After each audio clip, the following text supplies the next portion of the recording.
La Fundación Jesús Saad Nasser presenta el programa Industria y Comercio en Acción, porque no proponemos nada que no podamos cumplir. Estamos a la vanguardia con soluciones para el desarrollo de los productos y servicios manufacturados por la micro, pequeña y mediana empresa puertorriqueña, interactuando con el comercio mayorista, detallista, instituciones públicas y privadas, basado en una economía sustentable para el desarrollo socioeconómico de Puerto Rico y a su vez para la creación y retención de empleos. Apuesta en ti y por los tuyos. Hola, amigas y amigos. Al presentarte mis respetos y saludos, me place informarte que hoy vamos a tener un programa muy interesante y especializado en una de las máximas preocupaciones que tienen los licitadores que venden sus productos y servicios a los departamentos e instrumentalidades públicas del país, y es la pretensión de la Junta de Control Fiscal de obligar a los suplidores de gobierno que devuelvan los pagos que le han hecho desde el año 2013 a la fecha de la quiebra del gobierno. Y para hablar sobre ese particular, un tema muy poco común, muy difícil de entender, hemos recurrido a dos personas que tienen un expertise probado. Me refiero al licenciado Gerardo Carlos Altieri, pasado presidente del Tribunal de Quiebra de Puerto Rico, y al profesor de quiebra, licenciado José Antonio Colorado. Un placer saludarle, licenciado Carlos Altieri. Gracias, don Jesús, y a la Fundación Saad Nasser. Es un placer estar con ustedes en este tema tan importante, tan neurálgico verdaderamente para los suplidores del gobierno y otras personas que han sido demandadas y entidades que han sido demandadas recientemente por la Junta de Control Fiscal de Puerto Rico. Bien, me place también presentarle a las amigas y amigos la participación del licenciado José González y Riesales. Don Cheo, un saludo. Muchos saludos a la audiencia fiel del programa de Industria y Comercio de la Fundación Jesús Saad Nasser. Como siempre, un privilegio estar aquí y tratar de compartir con los amigos los temas importantes del día, siendo este uno de ellos. Así que comenzamos con un panorama, siendo un tema tan complicado, creo que sería conveniente cogerlo poquito a poco. Sí, es correcto. Yo me voy a dar el lujo de ilustrar algo a la opinión pública que escucha este programa, de que qué sucede con esta situación donde el licenciado Carlos Altieri y José González Irizarry pues dominan el tema, lógicamente. Pero yo quiero hacer una introducción para que los amigos y amigos entiendan el por qué esta situación de la Junta de Control Fiscal es arbitraria y abusiva. Y es lo siguiente: el 99% de los suplidores de gobierno que ofrecen sus servicios y productos son personas trabajadoras y honestas. Lo que pasa es que muchas veces se distorsiona la verdadera imagen de este empresario debido a que en algunos casos han habido unos fenómenos que dan de espalda el debido proceso cristalino de contratación y compra, y lógicamente eso estigmatiza al que trabaja y sirve profesionalmente y honestamente al gobierno. Primeramente, cuando alguien vende un producto y servicio al gobierno, para que las amigas y amigos entiendan que es imposible que estos licitadores de gobierno, que son miles y miles, puedan haber incurrido en nada indebido. Esto, una vez que el licitador gana una subasta o una compra, después de haber pasado por todo un conjunto de reglamentos y leyes y procedimientos para establecer quién es el postor agraciado, o sea, el que recibió el beneficio de la compra de luego cumplir con términos, condiciones y especificaciones, este dinero ya está reservado en en el Departamento de Hacienda o en el Departamento de Presupuesto, Gerencia y Presupuesto, y ya ese dinero fue asignado para la compra de un X producto y no se puede usar en nada más que sea en ese X producto. Pues bien, una vez que el suplidor tiene la orden de compra después de haber pasado todos varios procesos complejos donde se fiscaliza de la A a la Z la adjudicación o la compra, entonces lleva sus servicios, productos a la oficina del gobierno y allí hay un receptor que recibe esa mercancía y tiene que buscar que concuerde con las órdenes de compra y la licitación del gobierno. Punto por punto. Una vez que este señor reciba la mercancía o el servicio de conformidad, pasa a otro funcionario del gobierno que automáticamente le da un número de registro a esa propiedad o a ese servicio, cumpliendo con todos los requisitos habidos y por haber dentro de las normas de reglamentación.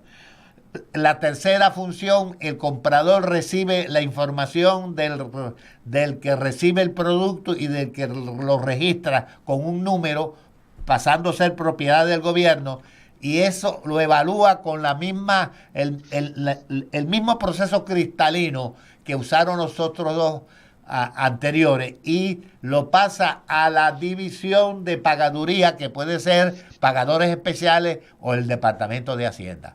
Así que después de recorrer todo ese proceso, tenemos que concluir que el 99% de los negocios que hacen los suplidores con el gobierno se hacen de acuerdo al debido proceso cristalino de contratación y subasta. Así que ahora yo le dejo la palabra a los abogados para que expliquen esta situación que es muy difícil de entender. Pues sí, don Jesús, vamos a colocar todos estos temas en contexto y entiendo que al final pues podemos retomar sus planteamientos específicos. Pero vamos a ir atrás a la historia, porque el tema de pagar las deudas es un tema que siempre ha sido bien importante. Desde la antigüedad, en los tiempos bíblicos, el que no pagaba sus deudas podía ser encarcelado, podían venderlo a él y a su familia como esclavo para satisfacer esas deudas. Como las civilizaciones se siguen desarrollando, en el medioevo pues ya está un poco más formado, hay comerciantes específicos en distintas áreas, se reúnen en distintas áreas, y en Italia pues tenían la práctica de que los comerciantes cada uno se sentaba en una banca de madera en particular, pero el comerciante que fallaba en cumplir con sus obligaciones, le rompían la banca, y de ahí surge en latín la palabra bancarrupta, que en español se traduce a bancarrota, y posteriormente quiebra para propósito de nosotros. Y aún así siguen desarrollándose en la sociedad de formas de tratar este problema de la gente que incurre en una deuda y no puede pagarla. Y ya se ha manifestado que encarcelarlo no parece ser la mejor solución. Así que poco a poco se van desarrollando ideas, como por ejemplo en España se desarrolla entonces el concepto del concurso de acreedores. Se sientan los acreedores con este deudor que no ha podido pagar, se hace un inventario, un avalúo de sus bienes y se hace una distribución lo más justa posible. Mientras tanto, no se le permite a ningún acreedor tomar ventaja de su posición en tratar de cobrar por su cuenta. Muy bien, muy bien. El licenciado Carlos Altieri, en la ley federal y su aplicación en Puerto Rico, pues lógicamente es desconocida para los licitadores de gobierno. ¿Qué usted puede aclarar sobre ese particular? ¿Cuál es su consejo y su sugerencia? Y la misma pregunta la hago extensiva a José González Irizarry. Empezamos con el licenciado Carlos Altieri. Bueno, estamos hablando de, don Jesús, de una jurisdicción federal exclusiva que sobre el campo yo no quiero usar la palabra quiebra porque la ley promesa verdaderamente una ley de rehabilitación. Los estados y las naciones y los municipios no quiebran, porque es imposible liquidar un municipio, sino que se rehabilitan, se reorganizan, se reajustan sus deudas. Y esta ley promesa, una ley especial que suple el vacío que deja la falta del capítulo 9 del Código de Quiebra Federal. Puerto Rico fue excluido sin explicación ninguna en el 1983, me parece que fue, de la Ley Federal de Quiebra, porque hasta ese momento estábamos incluidos. Así que existiendo ese vacío y no pudiendo Puerto Rico llenarlo, según una decisión del Tribunal Supremo, del caso de Franklin, con una ley local no se podía llenar ese vacío. Pues surgió entonces la ley promesa, que es una ley especialísima, especial y una ley hasta cierto punto de vanguardia, porque rehabilita a los territorios, y Puerto Rico se considera un territorio para efecto de esta ley. Es una ley sui generis, en el sentido que combina la fase judicial y la fase no judicial, la negociación, el arbitraje, todo bajo la supervisión del tribunal, pero permite el tipo de preacuerdo que se utiliza mucho en Europa, por primera vez en una ley de insolvencia en Estados Unidos. Y además de eso, trata también con la rehabilitación económica, fiscal, de infraestructura que necesita cualquier nación o cualquier país o cualquier municipio con problemas de insolvencia. De nuevo, no uso la palabra quiebra, porque esto es una insolvencia municipal estatal. Puerto Rico, por supuesto, cayó en insolvencia, por lo menos desde el momento donde se reconoció que no tenía la habilidad para pagar sus deudas a tiempo, sus bonos a tiempo, y también porque sus activos estaban por debajo de sus pasivos, que son los test, las medidas que se utilizan para determinar la insolvencia normalmente. Y sí quisiera decirle, porque usted mencionó que personas honestas que contratan con el ELA, estas acciones que se han llevado, que se llaman acciones de preferencia, acciones de reintegro a la masa activa de un deudor, contra suplidores y licitadores, contratistas del gobierno, no requiere probar fraude. Estas son acciones que normalmente se llevan en un capítulo 11 grande y se llevan en casos municipales. Es normal llevar estas acciones contra suplidores por los 90 días antes de radicarse la quiebra, para tratar de conseguir el reintegro de los dineros que se le pagaron a esos suplidores en los 90 días antes. Y también se puede ir un año atrás, cuando se puede probar que el suplidor tenía conexiones, era un insider, tenía contacto, estaba afiliado de alguna forma al deudor que está pasando por el proceso de insolvencia, de rehabilitación. Estos casos se erradicaron como un intento para parar el término prescriptivo, y yo los veo como una antesala a la mesa de negociación, porque aquí lo que van a tener que hacer todo. Los que no firmaron una carta, porque algunos firmaron unas cartas extendiendo el término, y esas personas se mantiene confidencial y pueden ahora negociar por 180 días y tratar de convencer a la Junta que sus casos no tienen mérito. Los demás, los que han sido demandados, estas son unas demandas muy generales y posiblemente esas demandas sufran enmiendas para hacerlas más específicas. Pero esos van a tener la oportunidad de negociar con un representante de la Junta. Se van a tener que nombrar, imagínate, son cientos de casos los que están radicados, pues tendrá que nombrarse a una entidad o un bufete adicional, otro gasto para el gobierno de Puerto Rico, que la Junta no se va a hacer cargo de esto, ni el comité de mediación que hay de 4 jueces que están nombrados.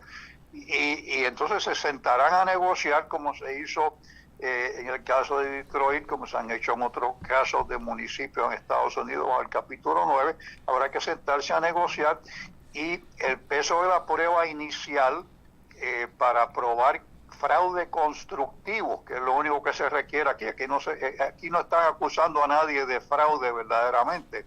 Lo que se está diciendo es que que los contratos que tuvieron con el gobierno no aparecen registrados en la oficina del Contralor, son una de las alegaciones que ya se hace, o que no estuvieron debidamente registrados, o que no hay contrato, que no aparece contrato, o que los pagos que se hicieron a suplidores no concuerdan con los pagos que hablan en el contrato, que se supone que tengan el contrato. Licenciado, vamos a hacer una pausa y regresamos de inmediato, por favor.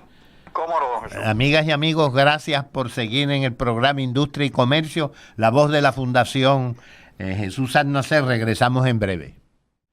Hola, amigas y amigos, aquí nuevamente con el licenciado Carlos Artieri y el licenciado José González Irizarry, hablando sobre la temática que preocupa grandemente a la gran mayoría de los licitadores y contratistas que venden productos y servicios a los departamentos e instrumentalidades públicas.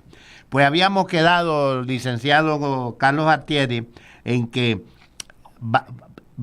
seguramente se va a hacer negociaciones, pero el licitador en este caso, obviamente usted recomienda que debe de tener un asesoramiento de un abogado experto en quiebra.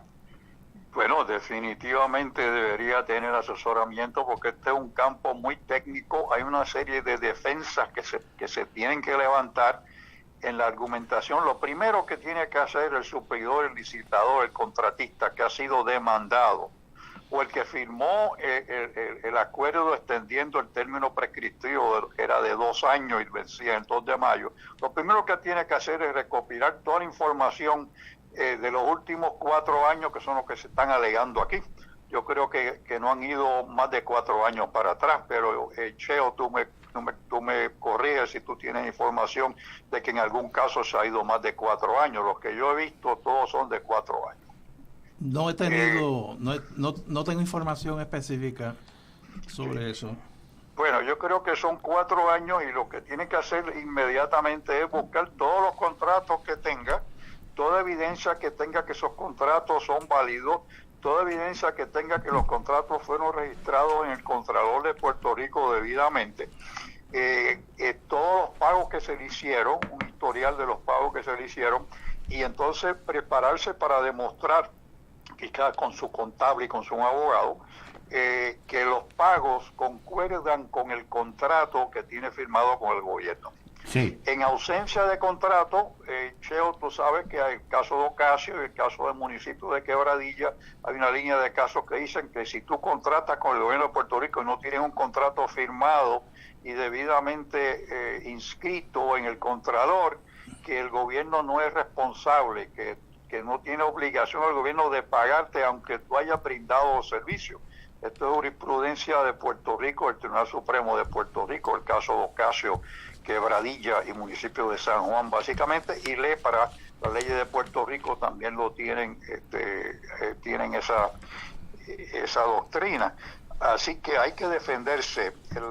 Las otras defensas usuales que se utilizan es tienes que demostrar que se recibió una consideración a cambio, o sea que el gobierno recibió algo, que se recibieron los servicios, se recibieron los bienes, y que fue productivo y que fue contemporáneo. Bien.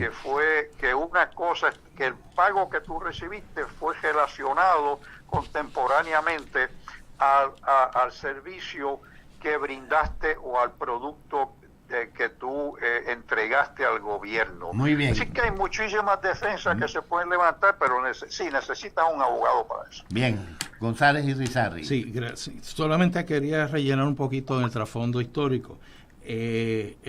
Estados Unidos ha tenido leyes de quiebra desde el siglo XVIII, pero la última más reciente, antes del Código del 78, se aprobó precisamente en el 98, cuando Puerto Rico pasó a ser pertenencia de los Estados Unidos, aunque no es parte de los Estados Unidos. Y de ahí, pues, desde entonces el Código de Quiebra ha estado vigente y aplicable a Puerto Rico con exclusividad, como dijo el juez Carlos previamente, ya que Puerto Rico no tiene facultad para aprobar una ley de quiebras propia. Ahora bien, el Código de Quiebra, y sigo refiriéndome al Código de Quiebra por el momento, tiene dos objetivos. Básicamente que los deudores con problemas, sean entidades comerciales, individuos, sociedades, corporaciones o inclusive municipios, puedan tener un nuevo comienzo, ya sea con un proceso de reorganización financiera mediante la presentación de un plan de pago o una liquidación ordenada de sus bienes y activos. Ese es el espíritu del Código de Quiebras que aplica en Puerto Rico. Ahora bien, es correcto, el Código de Quiebra no permite que municipios, y mucho menos el Estado Libre Asociado de Puerto Rico, presente quiebra. Pero por eso se tuvo que aprobar la ley promesa, que en esencia, como muy bien dijo el juez Carlos, incluye otras disposiciones para el mejoramiento financiero y económico del país. Pero ciertamente, en lo importante, incorpora estas disposiciones del Código de Quiebra, que son los que se están alegando en estos momentos por la Junta de Control Fiscal en contra de acreedores que recibieron servicios o bienes o pagos de parte del gobierno de Puerto Rico. Bien, licenciado Carlos Artieri, le pregunto a usted como si yo fuera un demandado, ¿qué posibilidad tiene la Junta de Control Fiscal de exigir una documentación tan extravagante y difícil para así demostrar o perturbar el que el licitador pueda tener una defensa que evite tener que devolverle lo que el gobierno le pagó por sus justos servicios o productos? Bueno, le voy a decir que el poder que tiene el deudor, en este caso es el Estado Libre Asociado de Puerto Rico, por medio de su representante legal, que es la Junta de Supervisión Fiscal, es bien amplio. Es un poder de síndico, se puede decir. O sea, la Junta actúa como síndico y tiene poder para exigir el reintegro de los pagos que se hicieron. Si puede probar, tiene el peso de la prueba, lo tiene la Junta inicialmente, pero una vez vence el primer peso de prueba, entonces el peso pasa al superior licitador. Desgraciadamente esa es la regla.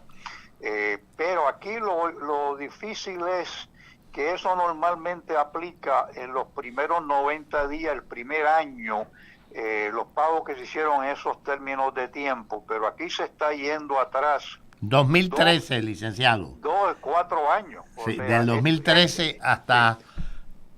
Sí. Eso normalmente no sucede. Normalmente, solamente en casos excepcionales donde hay prueba de fraude actual o de fraude constructivo, porque no hay que probar fraude actual, no hay que probar malicia, intención que requiere el fraude actual. Aquí meramente es fraude circunstancial. Pero una vez la Junta, como trustee, como síndico, bajo promesa y bajo el Código de Quiebra de Estados Unidos, esas secciones se pasan a promesa del Código de Quiebra Federal, ese síndico, esa Junta, tiene mucho poder, es un poder muy amplio. Se llama el poder de brazo fuerte, strong arm power, que tiene los deudores. Así que desgraciadamente tiene que prepararse y tiene que defenderse el demandado en estos casos, pero yo creo que francamente es demasiado pedirle que vaya atrás 4 años. Sí, los 90 días de preferencia es muy usual en capítulo 11 que se requiera que si usted recibe pagos del deudor 90 días antes de ese periodo de tiempo, esa ventana de tiempo, antes de radicarse el caso de quiebra, que usted tenga que devolverlo o probar que tiene una defensa justa. pero como le dije, hay muchísimas alegaciones en defensa que tiene el licitador. Él puede probar primero que en esos 90 días o en ese año, en esos 2 años, el Estado Libre Asociado no estaba en insolvencia, o que él no tenía forma de conocer de la insolvencia del Estado. Esa es la primera prueba, insolvencia. Bien. Segundo, podría alegar que fueron pagos contemporáneos, que fueron pagos extraordinarios, que tenía contrato, que el contrato era válido y que los pagos corresponden a lo que dice el contrato. Ese tipo de defensa que tiene que prepararse a presentar. Por eso le digo que lo más importante es que reúna toda su documentación y se prepare para un proceso de negociación con esta gente, porque ellos lo que quieren es sacar dinero de donde sea. Es correcto. Licenciado González Irizarry, su posición sobre este particular. Sí, totalmente de acuerdo con el juez Carlos. Quizás para resumir, contra lo que estamos trabajando los acreedores es en contra de 6 cláusulas específicas del Código de Quiebra que se incorporan bajo la ley promesa, y es la fuente de derecho donde el Estado está reclamando que se anulen esos pagos y se devuelvan. Como ya mencionó el juez, hubo una de las más usadas, cláusula brazo fuerte. La otra se llama transacciones fraudulentas, que aunque el nombre lo dice, no incluye necesariamente una intención como delito de cometer fraude. La tercera más usada son las preferencias, y ahí hay 7 requisitos.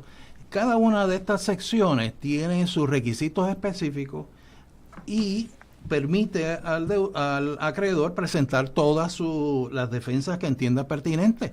Obviamente las más obvias son las que atacan la validez de la reclamación que se les está haciendo. Así que no dejo de enfatizar que tiene el acreedor que asesorarse debidamente con un abogado experto en estos temas, y además probablemente con un contador público forense con experiencia también en estos temas. Pero vamos a ver cuál es la situación, limitándolo a su mínimo. Si usted, acreedor, no le han radicado una demanda, pero recibió una carta de reclamación y usted la firmó para darle oportunidad al gobierno a sentarse con usted y ver si pueden llegar a un acuerdo sin que se renuncien a los derechos de las partes, perfecto. En su momento habrá esa reunión y usted y su abogado y su CPA pues le exigirán al gobierno, al abogado que representa al gobierno, que presente toda la evidencia e identifique bajo qué sección está reclamando. Y ahí usted lo evalúa, se sienta después con su abogado y determinan las defensas apropiadas para eso. Como no va a haber una sola demanda para todo el mundo, cada demanda va a depender de sus circunstancias particulares. Así que lo que le reclamen a un acreedor no necesariamente es lo mismo ni bajo la misma sección del otro acreedor. ¿Usted está de acuerdo? Permítame terminar un poquito. La otra opción, si le radican la demanda, esto se trata como un litigio civil comercial cualquiera. Usted tiene derecho a contestar la demanda, a conducir descubrimiento, presentar mociones, y si se llega a juicio, el juez va a determinar quién tiene la razón. Tenemos que tener claro, el mero hecho de que se les reclame o se le demande no quiere decir que se anuló automáticamente ese pago. Es un asunto en pura controversia. Muy bien. Bien, el juez, nos queda un minuto, y ese minuto el licenciado González Irizarry y yo se lo vamos a regalar a usted. Bueno, en un minuto, este es un tema que puede tomar más de un minuto. Pero nosotros esperamos tenerlo en varias ocasiones aquí. Sí, cómo no, gracias, don Jesús. Pero mire, la filosofía atrás de esta demanda es que ninguno de los licitadores debe recibir en pagos que sean distintos a los demás acreedores. O sea, que aquellos que se le pagaron bien cerca del momento de la radicación no deben estar preferidos, sea, la idea es que hay que nivelar a todos los acreedores, evitando que los que fueran pagados dentro de los ciertos periodos cerca de la erradicación se favorezcan en detrimento de los demás, que no puedan recibir uno más que los otros. Es una teoría, una filosofía de nivelación.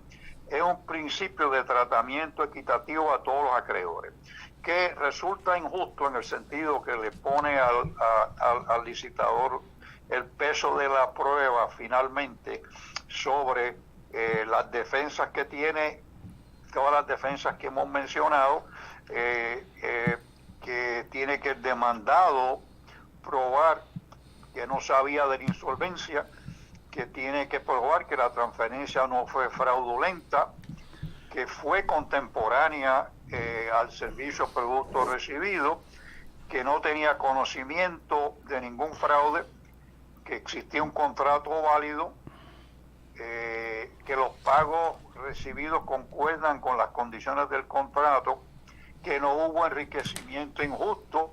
O sea, todas estas defensas las tiene que levantar y probar. Bien, va a haber un proceso de discusión con la Junta, con una persona y de mediación para resolver los casos que no sean meritorios. Bien, licenciado, gracias. Amigas y amigos, ustedes han escuchado a dos expertos en la ley de quiebra que han arrojado mucha luz, y la Fundación ha dado el tiempo suficiente para que nuestros oyentes puedan tener un poco de paz y luz en medio de la inquietante situación y oscuridad que prevalece en este momento sobre este particular. Muchas gracias al licenciado José González Irizarry y al licenciado Gerardo Carlos Altieri. Gracias a usted, don Jesús.